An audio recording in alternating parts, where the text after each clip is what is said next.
So my latest insanity, my challenge for myself today is to find some yarn. I'm sitting outside of Joann's, which is probably not the best place to be right now because there's probably not any yarn in there that I need. But anyway, I was inspired by Crochet by Jenna. Her last video, she was talking about the viral 6-day blanket from Betty McKnit, and I loved her video. I loved her the blanket she made, and I got a wild hair in my brain that I was going to take the 3 skeins of Big Twist Living that I had, and I was going to make that blanket with it. Well, when I went to look at the pattern, I need way more yarn than I have. So then the wheels continued to turn, and I was like, well, let me go to Joann's and see what they have left in the Big Twist Living, if they have anything left.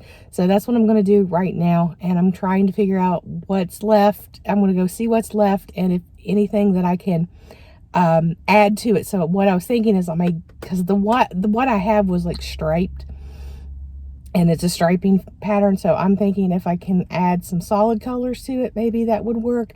So we're going to go into Joann's, see what's happening, and then I'm going to see if I can actually make this blanket in 6 days. Okay, I just got home from Joann's. It was really hot in the parking lot, so that's why I decided not to film what I bought there. I have to say that it is very sad to go in there. It's quite obvious they're going out of business. This particular Joann's I went to, very much empty, and looks like it's going out of business. So I went in. I wanted to make the 6-sided star viral pattern that everyone is talking about. And when I went through my stash, I found 3 skeins of that Big Twist Living, and I don't remember the colorway on it. It's not enough to make it. So I went to Joann's, trying to find it. Okay, so what did I find at Joann's? So my first stop was, I found that these petite, Big Twist Petites, I love these. I have quite a few of these. They were on clearance for 97 cents, but then they were half off of that. So these were like 40 some cents. I thought at first that I would get one. I got 3 of this color because these are less than 100 yards each. And I got 3 in this color. This is aqua. This is slime. And so that's the other aqua one. And then I got, which you put the other one. And then I got 3 in this color, cyan. And I thought that what I might do is since I've got 3 skeins of that other color, that I would put one of these in between each one, like a solid color. So then I would have enough yardage for that. That was how I was to do that. I also bought like 4 in ivory because I love ivory colored granny squares. So I bought 4 of these, and I had made some granny squares with this last Christmas, and I really enjoyed it. So I got 4 of those. Now, what happened was when I went around to the Big Twist area to see if they had anything that was matching, because I found these first. These were over in the clearance sale. That would match in that living colorway that I had. I ended up finding a whole bunch of this. This is Community, and I freaking love it. It's purple and black and gray and white, and that is so me. This is just a me color. So I ended up buying, let's see how many of these I ended up buying. One, hang on just a second. I ended up buying this much of it. Like, I don't know how many of them there are in here. I think 7. I think I bought 7 of them. Let's see. 1, 2, 3, 4, 5, 6, and 7. Yeah. So I got 7 of these. And these are like I said, these are like 200, they're 199 yards each. So I figured 7 would be enough to make a good size six-sided blanket, or six-pointed blanket. So this is what I'm actually going to make it with instead of the other one. So I'm going to start with this, and I'm going to start today. So this will be day 1 to see if I can get it 6 days blanket done in 6 days. Now what happened as I was shopping is that I found a couple other colors that I wanted.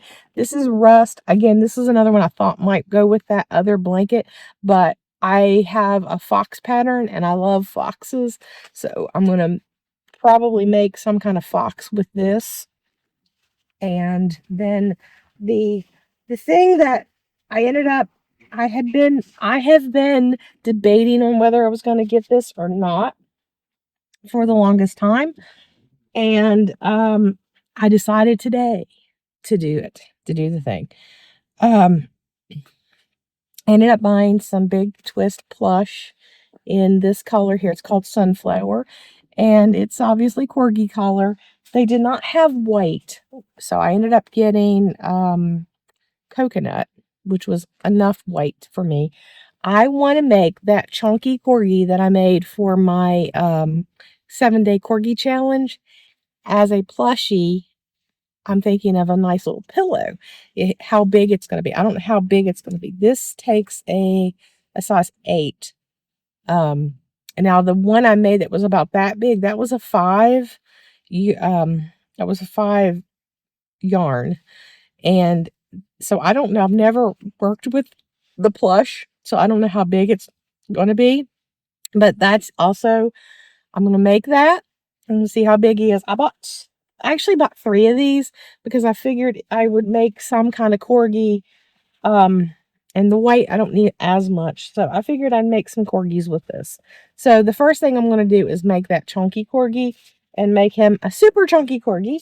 And that's going to be that. But right now, I want to get working on this set 6-day blanket and see how far along. I have my window open so the wind's coming in. See how far along I can get on the 6-day blanket day 1, and then we'll go from there.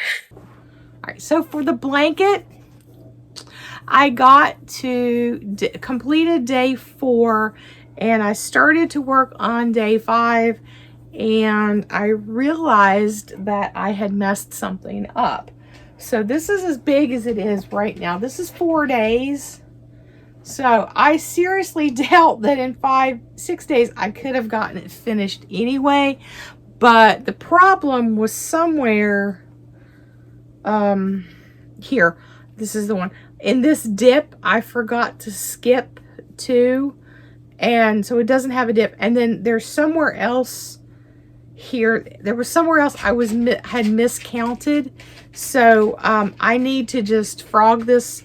I may just go back and frog it all together because there was a spot back in here somewhere where the first skein of yarn I had, there was a connection in it, and it didn't quite go in when I made the next loop.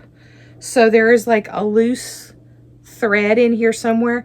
And I was watching one of my favorite crochet channels, Elise Rose Crochet. She talked about how she cuts the yarns when they're like that and then re-knots them. So I think that's what I'm going to do because that knot was very sloppy. So I think I'm just going to totally frog the whole thing and start over with, and make sure that I get the rows completely right. Because one thing, I think right here I screwed up too. But I noticed that once I went through like I think I was on the 3rd time going through this.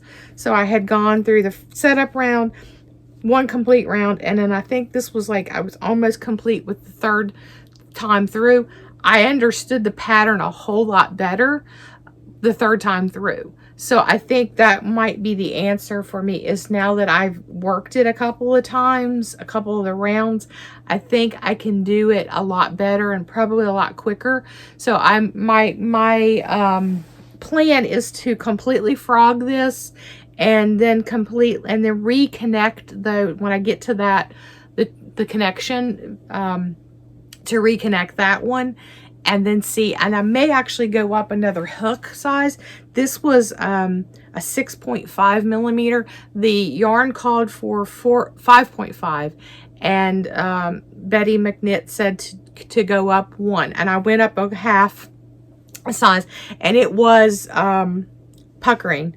Then I went up another half size, and it sort of was curling, and then I don't know if this up here was curling because I screwed up the count, or it was curling because of the size, hook size. So I'm going to go back, I'm going to go to a 7 and try it with a 7 and see how that goes.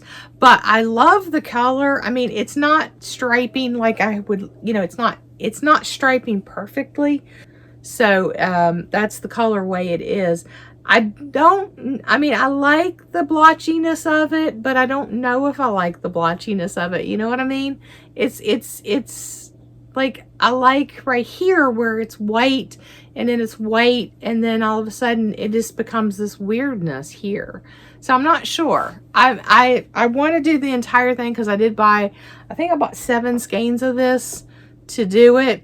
So I think I will. I'm going to, like I said, I'm going to frog it. I'm going to redo it all together, because it needs, I don't know. I think the second time through, I'm going to be doing it faster, but, so I may get to it quicker. But I honestly, with a full-time job and trying to do, even if I had done this every night for the entirety of 6 days, I don't think I could get it done in 6 days. I just don't think I had the ability to get it done in 6 days. So I'm frogging it right now, unfortunately. But since I did screw it up a couple of times, I feel like that's the best option right now. I think I'm just going to ball this up right now, and when I get to when I get to the connection, I'm just going to go on and reconnect and go on, because I know that's also, it's been a problem. I've noticed the knotting on it, and I know the lady, Betty McKnit, when she was talking about not knotting your yarn, but I can't help, I don't know how you connect yarn without putting a knot in it. She talks about that in the video, but I think, am I at the knot? No. I know it was in the black. It was in black.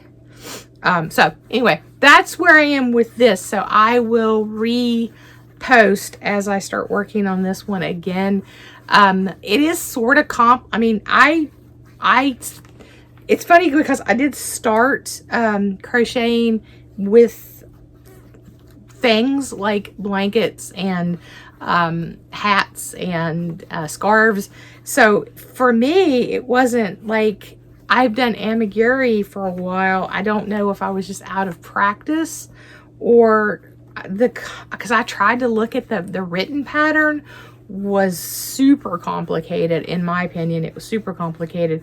And then following along on her videos was a lot better. It was a lot easier because I could see it and I could back up, and she did give the count and everything. So that was good. The videos are very good. So I would, if you want to do this, I highly recommend watching her videos on how to set it up. There it is. So yeah, there's the knot. You can see that. That's the factory knot. That's how the factory knot came out. So I'm going to redo this one because it was, it needs to be trimmed, and it's quite big. So I'm gonna do that. I'm gonna re-knot this, and then that's how much, basically how much. That wasn't one skein. That's how much I got done until I hit the knot in the first skein. So that's about all I got done on it. So yeah. So anyway, I'm going to fix that knot and redo that. So that'll be an upcoming project. I may do the shorts on it as I was working on it. So that's kind of where I am. So I finished Snoopy. He is put his, when I showed him in the short, he didn't have all of his, he didn't have his toes and everything. But I'm thinking about making him a collar or a scarf. Originally, he's supposed to be the flying ace. He was supposed to have a little hat. I did not make the hat.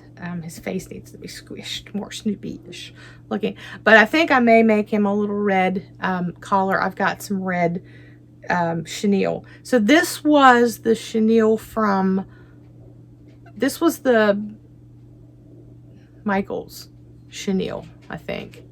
This, yeah, I think this was the chenille from Michaels that I used for the white. The ears, the black, they were the chenille that you get at the Dollar Tree, the Premier just chenille. And so that was all done in chenille from the Dollar Tree. But this was the Sweet Snuggles from Michaels. So Roland has decided to join me, and he may pull the light down. So that's Snoopy. He's finished. I'm really happy with how he turned out. I cannot wait. I cannot wait to give him to my coworker. Actually, I'm going to give him to her on Tuesday, because I will not see her until Tuesday. So I got time to do the color, because his neck is a little wobbly. I mean, it's wobbly. I sewed it on. I've tried. I reinforced it. I have not been able to get, because it's so much bigger than his body. I feel like it's more gravity than anything. I've decided that that's one of the reasons why I like the no sew patterns. Like Craig here, he had his neck and his head are all connected, so you don't have that issue. So I've decided that's one of the things I like about no sew is the neck issue. So but that's Snoopy. If I give him a collar, I will put a video. I'll put that in to show you what I do. I'm thinking I'm just doing like a chain one, like do a chain row and then maybe do 2 or 3 rows around. Just maybe that would help his neck to stand up a little more. I don't know. He needs something there. Actually, I wonder if I can make it out of like plastic or something to give it some heft to hold up the neck, because I don't know. But he's so cute. I'm gonna give him a little huggy. He's so cute. I love him. I love him. I'm not sad to give him away, because the person I'm giving him to really loves Snoopy, and I crocheted a gingerbread man for her daughter at Christmas, so I know she appreciates the work. She actually bought a Woobles kit from Joann's since they've been going out of business. She hasn't finished it. She's never crocheted before, and she was working on the Snoopy Wooble. So I was glad I got him finished before she finished her Snoopy Wooble, because I wanted to give her this big one. So I'm really happy with him. So